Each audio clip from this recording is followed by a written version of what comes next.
something that I learned from KGW is something that I had grown up with a little bit in Denver, but it was reinforced, and that is the importance of information on a music station.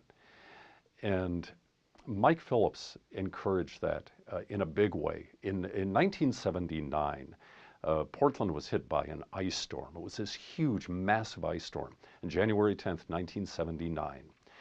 And half the stations in town were knocked out. Channel 8 was knocked off the air. We stayed on the air because we were able to phone in reports directly to the transmitter from our newsroom, even when the building was out of power. The first morning of the storm, I remember an 8 o'clock newscast that I was doing, and I had reporters out there in the field, and I'm going to the reporters, and I'm going to live interviews, and it was one thing after another. I didn't have a stitch of copy to read. Everything was ad lib, everything was spontaneous, and it really clicked. It really went well, and suddenly the hotline rang. And newsroom, John, this is Mike Phillips. And I say, oh man, I did just go 20 minutes in a newscast. He says, John, I want you to know that is the best newscast I've ever heard. And this radio station is yours for as long as you need it during the storm. Whatever you want to do, do it.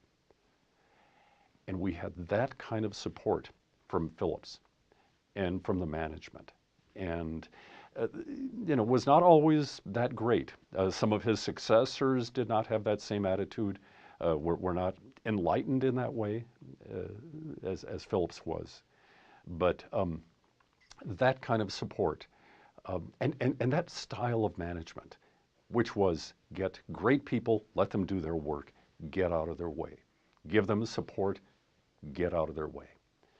And I've tried to emulate that my whole career.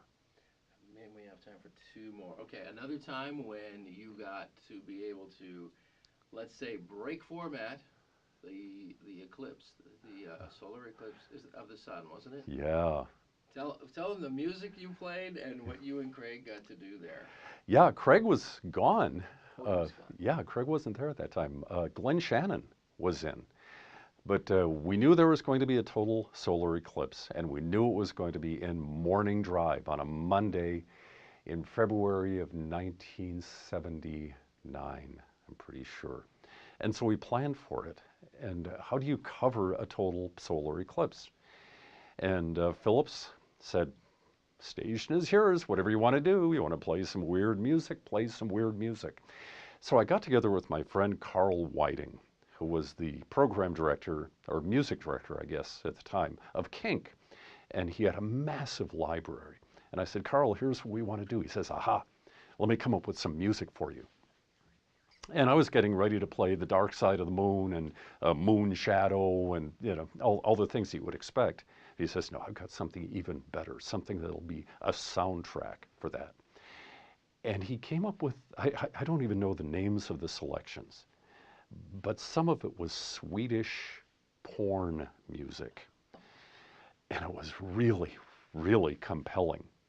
And so we played this during the eclipse coverage as things changed, as as the sky darkened, the music darkened, and it became weirder and weirder. But along with the music, we had all of our reporters out in the field. And Lyle Arthur was out there in a mobile unit, and Cheryl Marshall was, she was at home actually watching it on TV, but filing reports. Dave Paul was in the Columbia Gorge, east of the Cascades, because it was cloudy on our side and we wanted to get that perspective. And George Harris was out there. And their reports were all totally extemporaneous. And none of it was scripted. And it really came across well. It reflected the feeling, the experience. It was a soundtrack for that. And the music gets a lot of the credit, and all of the reporters that we had out in the field to get the credit. It was really cool.